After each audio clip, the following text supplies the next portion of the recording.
हिमालय राज व मैना भगवान शिव के समक्ष आते हैं, किंतु उनकी समाधि देख लौट जाते हैं। उधर शोणितपुर में भयभीत तारकासुर पार्वती का वध करने की आज्ञा देता है, किंतु पार्वती के तप की अग्नि से असुर भस्म हो जाते हैं। मेघासुर ये समाचार तारकासुर को सुनाता है। स्वर्गलोक में राग रंग में डूबे इंद्र को देख नारद उन्हें प्रताड़ित करते हैं और शिव जी के समक्ष जाने का परामर्श देते हैं। तत्पश्चात इंद्रादि देवगण नारद जी के नेतृत्व में भगवान शिव के समक्ष कैलाश पहुंचते हैं। देवर्षि, भोलेनाथ का स्थान तो रिक्त है, अब क्या होगा? कहाँ जा सकते हैं? चलो नंदी से पूछते हैं। नारायण नारायण नारायण, नारायण नारायण नारायण।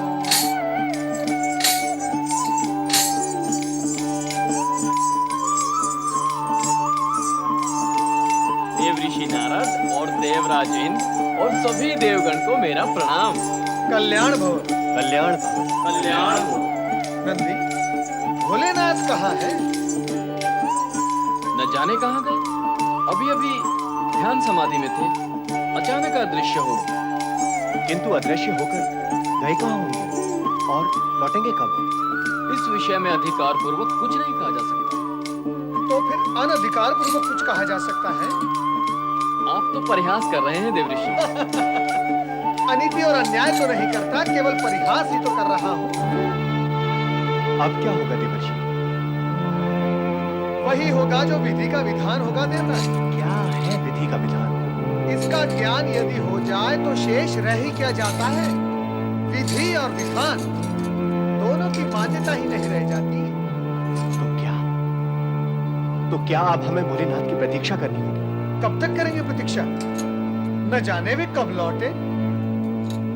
हाँ, मैं तो उनके दर्शन से वंचित रह गया। वंचित तो हम सभी रह गए।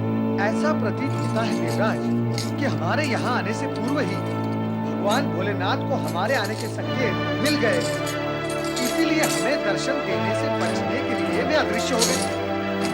यदि मैं यहाँ अकेला आता तो दर्शन अवश्य करता, किंतु तुम्हारे कारण मैं भी रह गया। अर्थात क्या वे केवल हमसे रुष्ट हैं? अर्थात उनका अदृश्य होना यही सिद्ध करता है। परंतु इसका क्या कारण हो सकता है देवर्षि? देवराज, यदि सभी कारण, कार्य और मार्ग मैं ही आपको बताता रहूंगा तो फिर आप क्या करेंगे? इससे तो अच्छा ये होगा कि आप अपना सिंहासन स्वर्ग का मुझे सौंप दें और ये खड़ताल और वीणा आप थाम। भोलेनाथ तो हमसे रुष्ट थे, अब आप भी रुष्ट हो गए तो हमारा कल्याण कैसे होगा?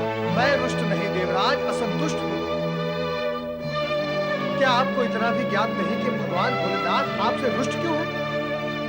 क्या आप भूल गए कि कामदेव को आपने भगवान भोलेनाथ के पास भेजकर उन्हें क्रोधित कर दिया था? उनका अदृश्य होना यही प्रकट करता है कि वे अपनी वो अप्रिय घटना भूले नहीं है, इसलिए वो आपसे अति क्रोधित है। तो अब हमें क्या करना होगा? क्या करना होगा? सावधान रहना होगा देवराज। स्वर्ग की, स्वयं की, अपने अधिकार और समस्त देवगण की आपको रक्षा करनी होगी, और उसके लिए तारकासुर का वध आवश्यक है, और उस वध के लिए भगवान भोलेनाथ की प्रसन्नता अति आवश्यक है। और प्रतिष्ठितों की प्रसन्नता प्राप्त होती है अपने सद्व्यवहार, सद्गुण और सद्भावना से उन्हें प्रसन्न करके। देवर्षि, मैं आपके मार्गदर्शन का लाभ अवश्य लूंगा। इसी में आपका कल्याण है देवराज। बोलो ओम नमः शिवाय। ओम नमः शिवाय। निःसंदेह पंचाक्षरी मंत्र ओम नमः शिवाय संपूर्ण जगत के लिए कल्याणकारी है। इस महामंत्र के अध्येता कल्याणकारी शिव पर अटूट निष्ठा रखने वाले राजा धर्म के पुत्र नर तथा नारायण के समक्ष मात्र एक ही लक्ष्य था, शिव जी के दर्शन द्वारा अपने जीवन का कल्याण। नर नारायण भगवान की पूजा अर्चना में इतने निमग्न, इतने संलग्न रहते कि उन्हें रात दिन धूप छांव, उष्ण और शीत की सुध-बुध भी नहीं रहती थी।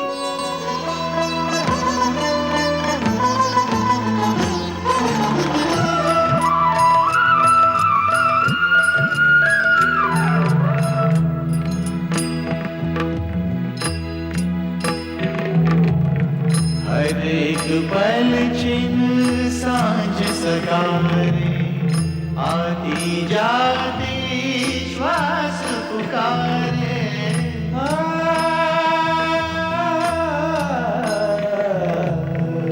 इस मन का विश्वास पुकारे, आती जाती श्वास पुकारे। ओम नमः शिवाय, ओम नमः शिवाय, ओम नमः शिवाय, ओम नमः शिवाय, ओम नमः शिवाय, ओम नमः शिवाय।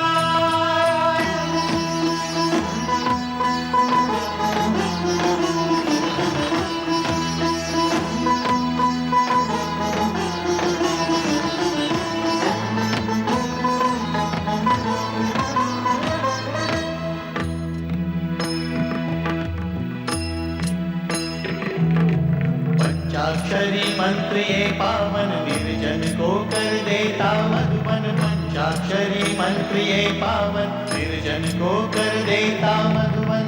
समयवती को वश में करके, क्षण में कर दे युग परिवर्तन। ओम नमः शिवाय, ओम नमः शिवाय, ओम नमः शिवाय, ओम नमः शिवाय, ओम नमः शिवाय, ओम नमः शिवाय।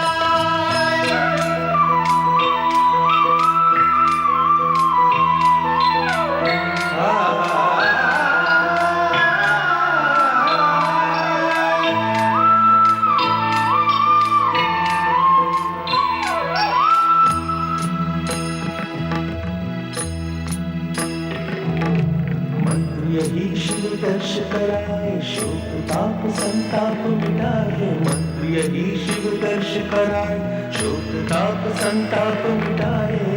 तीन लोक के किसी भी जन से इसकी महिमा कही न जाए।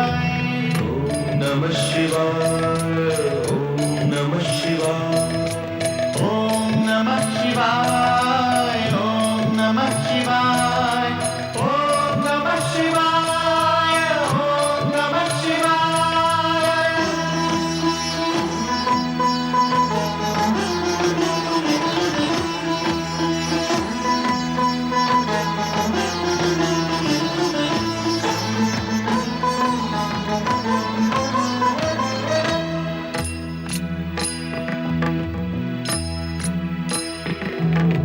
शिव का मंत्र ये शिवमय कर दे, सफल सकल ये निश्चय कर दे। शिव का मंत्र ये शिवमय कर दे, सफल सकल ये निश्चय कर दे।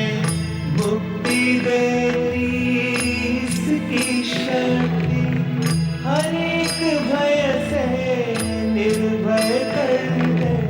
ओम नमः शिवाय, ओम नमः शिवाय, ओम नमः शिवाय, ओम नमः शिवाय, ओम नमः शिवाय, ओम नमः शिवाय, ओम नमः शिवाय।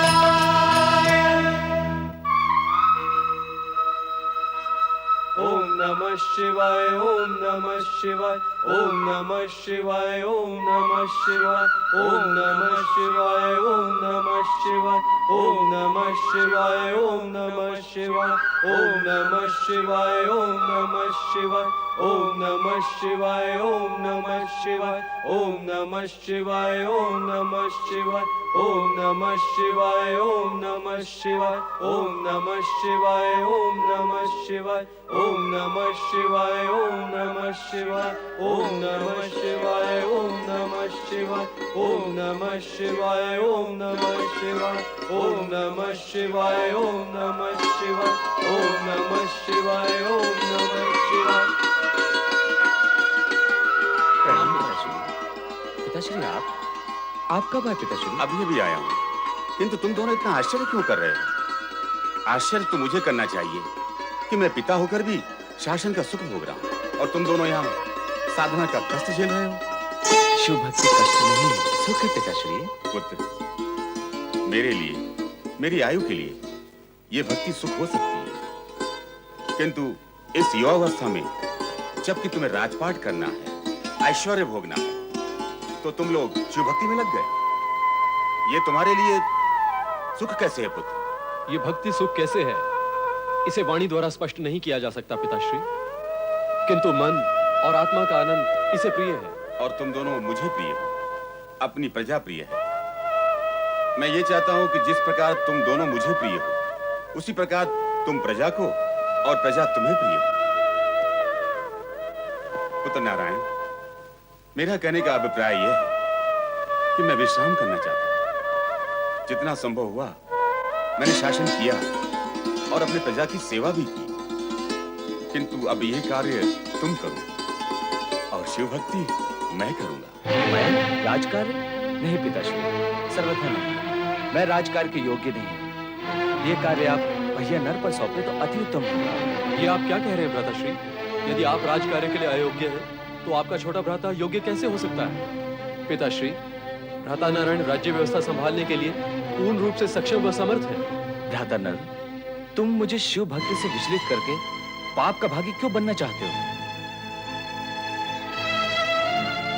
अरे पुत्रों, तुम दोनों आपस में ही तर्क करने लगे। मैंने जो कहा उस पर ध्यान ही नहीं दिया। पिताश्री, आपने जो कहा भ्राता नारायण से कहा, क्योंकि बड़े होने के नाते राज सिंहासन के उत्तराधिकारी यही हैं। किंतु शिव भक्ति के कारण ये मुझे राज सिंहासन के लोभ और माया में डालने का उपक्रम करने लगे, तो मैंने पारंपरिक रीति को स्पष्ट किया, तर्क नहीं किया मैंने। नर, तुम अपनी सीमा मर्यादा में रहो। तुम मुझे और पिताश्री को पारंपरिक रीति का ज्ञान देना चाहते हो? क्या पिताश्री और मैं इस सत्य को नहीं जानते? वे विश्राम करना चाहते हैं और मैं शिव भक्ति। इसलिए तुमसे कहा गया है तुम शासन की व्यवस्था संभालो। ये मेरी और पिताश्री की आज्ञा है। नहीं, ये इनकी आज्ञा नहीं, आपकी इच्छा है। आप शिव भक्ति के कारण राज सिंहासन का त्याग कर रहे हैं तो करें, किंतु मुझे शिव भक्ति से विमुख करके आपको क्या लाभ होगा? राज नारायण, आपको दूरदर्शिता से काम लेना होगा। इसी में राज्य और प्रजा का कल्याण है। आपको राज्य कार्य संभाल लेना चाहिए।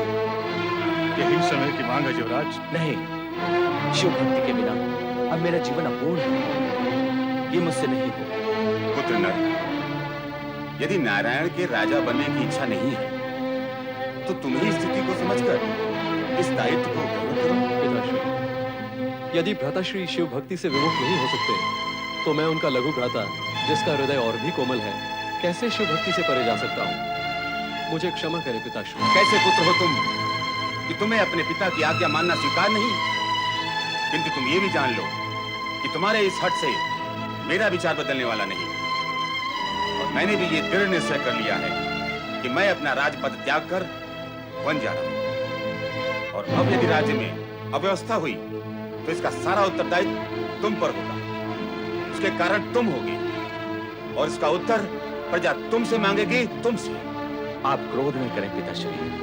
ज्ञानियों का कहना है क्रोध करने से स्थिति बनती नहीं, अपितु और बिगड़ जाती है। आपकी आज्ञा अनुसार यदि मैं राज सिंहासन पर बैठ भी गया तो मेरा तन भले ही उपस्थिति दे देगा, किंतु मेरा मन सर्वदा शिव के ही ध्यान में लीन रहेगा। उससे क्या लाभ? तो मैं क्या करूं? तुम दोनों अपनी भक्ति को त्याग नहीं सकते और मैं राज्य का त्याग किए बिना रह नहीं सकता। तो फिर प्रजा का क्या होगा? प्रजा को संभालेगा कौन? उसकी व्यवस्था कौन करेगा? प्रजा को स्वयं अपनी व्यवस्था करने का अवसर दें पिताश्री। वे सारा कार्य संभाल लेंगे। क्या क्या कहा तुमने?